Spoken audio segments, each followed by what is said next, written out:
The early virgin martyr, St. Dorothy, died in the early 4th century in Cappadocia.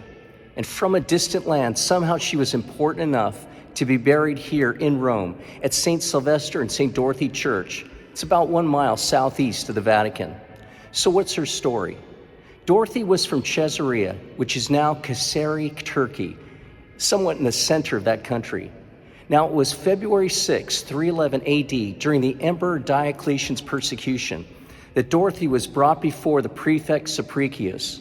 She refused to sacrifice to the gods and was therefore tortured by his order. Now, Dorothy was offered a special marriage if she agreed to sacrifice, or death if she refused. She responded that Christ was her only spouse and death her desire. Unbroken after being put on a rack, execution was ruled.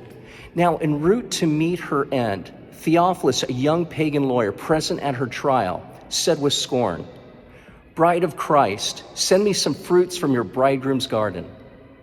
Now, when Dorothy knelt for execution, she prayed, and an angel disguised as a boy presented him with a basket of 3 apples and 3 roses, with the added message, "She will meet you in the garden."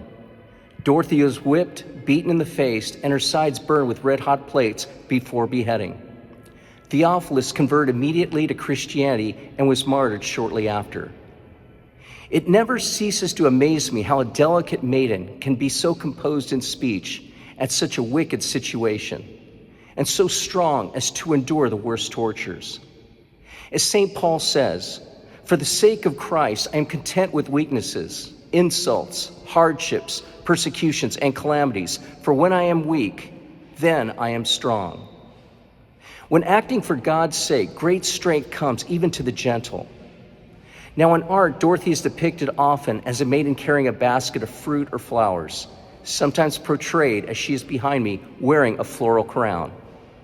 Her feast is February 6, and her remains were brought to this Roman church of St. Sylvester and St. Dorothea in the year 1500.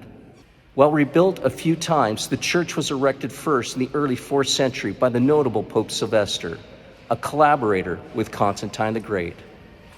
St. Dorothy and all the great early virgin martyrs, pray for us. And God be with you.